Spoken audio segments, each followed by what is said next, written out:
Hey everybody, this is Aya of the Dawn. How you guys doing? Hi to all my high priestess, high priests, gods and goddesses, and all you aspects of nature, including fairies, unicorns, and mermaids. I can't name you all. There's too many of you here to help the world heal through healing yourself. Don't fear your triggers. They should be afraid of you. Wayaka. Hi-ya. You know what I'm saying? Triggers are an entry point into your healing.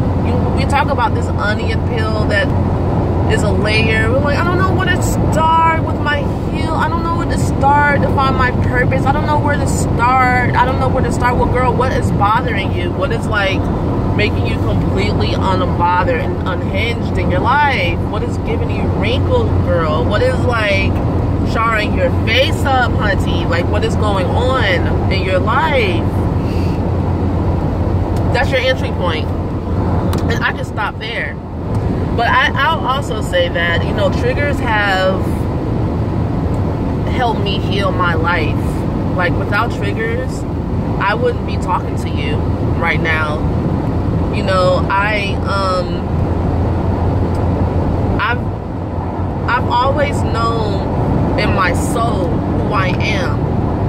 But there were blockages to me living it out. Taking the steps, using my voice, putting one foot in front of the other. I was going to say in front of the fucking other, but I didn't feel like that was necessary to do all that. Was in my mind quickly. I was like, that's way too much, Asia. You know, like, what are you doing? Yes. Absolutely. Your triggers are here to help you. Anytime something arises within you, even when it feels like hell, dirt, death, loneliness, depression, depletion of energy, no energy, that, you know, like those types of energies that are just sitting there like, and you're like, you're just going to sit there, energy, and you're just not going to move at all. You're just going to like make me feel like shit. Yep, those energies, they're here to help you. Like all your energy inside of your body or outside of your body that is attached to you in some way, they think they're helping. Have you guys heard of the internal family system? Well, the philosophy about the internal family system is that we have like a family members inside of us internalized. He was like, duh, Aya, I could have told you that. But you have the firefighters that try to put out the fires. You have the actor-uppers that always want to get you in trouble, which is probably like the real you trying to do like real things in the real world. And then you have like the parts of you that I'll just give you an example. One of my favorite case studies that I've read about how to use internal family systems is a person that's a cutter. Every time this woman or person would go to stand up for herself or say no, she would afterwards cut herself. And it's because there's a voice inside of her that knows that if she stands up for herself within her outward family, she's going to get in trouble. So to keep herself in check, she cuts herself, right? And we a lot of times do that, even if it's through like our depression or and anger at ourselves. You know, I have an issue where whenever I have like some happiness in my life, I automatically am waiting for the other foot to drop. Because in my outward family, whenever I did have something good going on in my life, my mother, who carried the narcissistic archetype within her,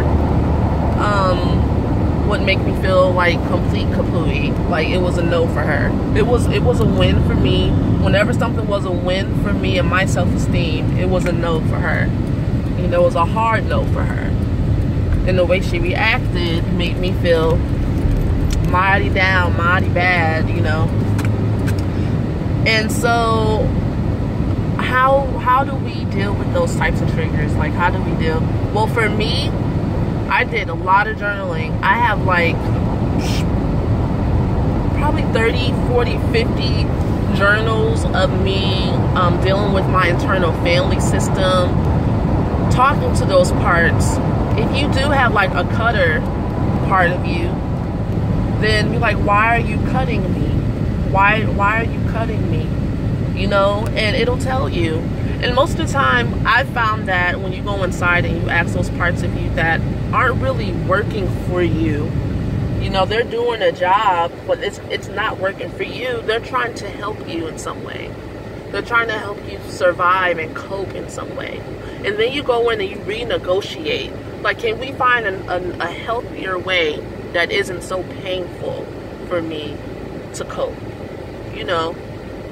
And, you know, you just have to keep going in and talking. And you're like, where did you come from? How old are you? You know, this is how we deal with triggers. These are parts of us that need a voice. Just like I'm talking to you right now. There's all different, yes, there's people inside of us. It's weird. It's strange.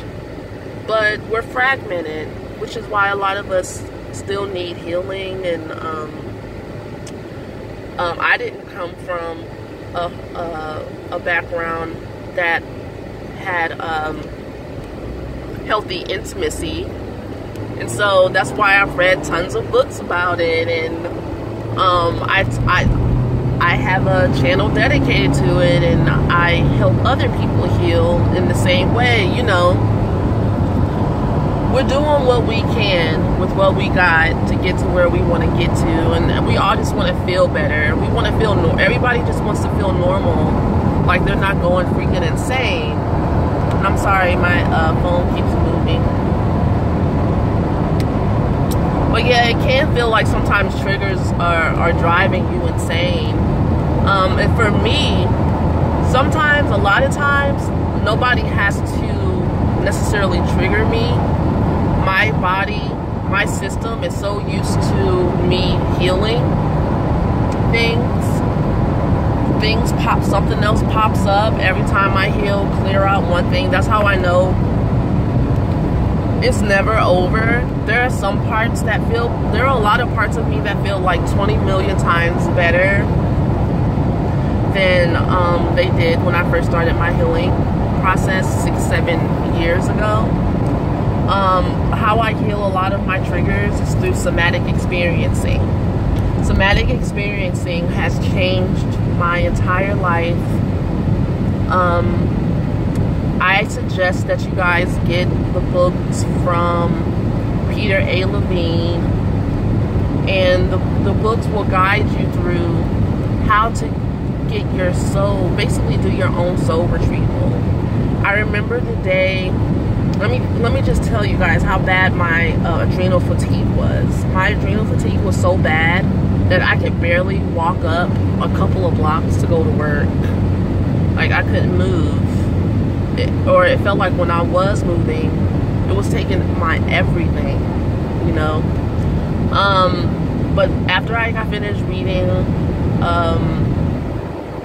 How to Release Trauma and Restore Yourself to Goodness and Restore Goodness, it changed my life. I remember the day that I felt my life force, a piece of my life force energy come back into my body. I cried. I was so happy. It was the biggest accomplishment for me in my life.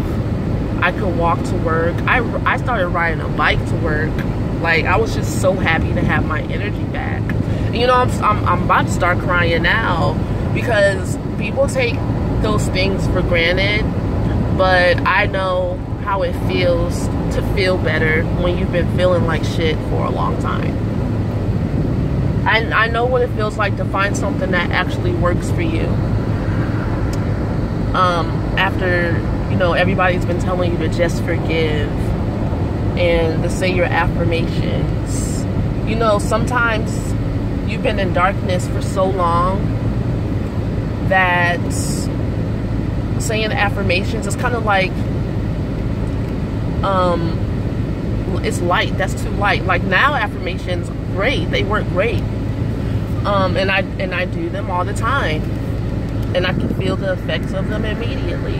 My sensitivity is better. You know, my body sensitivity, my interaction, my nervous system isn't shut down because it's trying to protect itself. And I a lot of times got called like negative in the spiritual community in Atlanta when I was first healing, because, you know, people that were trying to guide me, it was like they felt like I wasn't listening to them. But I was just being honest. I was like, this isn't helping me, and I don't feel better. I did all the exercises. I went to all the groups. I went to all the meditations. I tried everything. And the only thing that got my energy really, truly moving from like as soon as I started doing it was somatic experiencing. Get the books, Peter, and then like it leads you into that world of healing trauma. And there's another book that I really love as well, Human Developmental Trauma. That book, I think that's what it's called. When I post this video, I know I'm really bad at putting stuff down in the description box because I like to make a video and like keep it moving. Because I'm in my car right now. When I get home, I got to find boxes for a friend, take those boxes to her, and I'll probably be talking to her for hours because I haven't spent time with her in a minute. And before that, I had a Reiki healing session with somebody, you know. So when I first moved back to Atlanta from St. Thomas, I feel like my videos were a lot better, and because I had so much time to just think and be inspired by, you know, insights and stuff. And I really wish that when I see you guys respond to the Neptune videos, I'm like, oh, I love those videos. And I just have been so busy in the outside world that my YouTube game, no bueno. I'm sorry. I feel bad, not because you guys care, but because I really care, and I really want to give you guys good content and show my appreciation and just continue this journey on YouTube. But I guess I just haven't found my balance yet, because having a new practice is new for me, like having my own office space and working on getting new clients and meeting all these new people, and like even doing my twerk and tarot classes and adding other classes. And I'm happy, I'm in spirit, I'm inspired. But I would love to finish out my Neptune series, my Chiron series, some of my YouTube readings, because I feel like tarot readings are not linear. You can listen to them at any time, and if it applies, let it fly, you know. But I absolutely appreciate you guys, and I hope this video helps someone.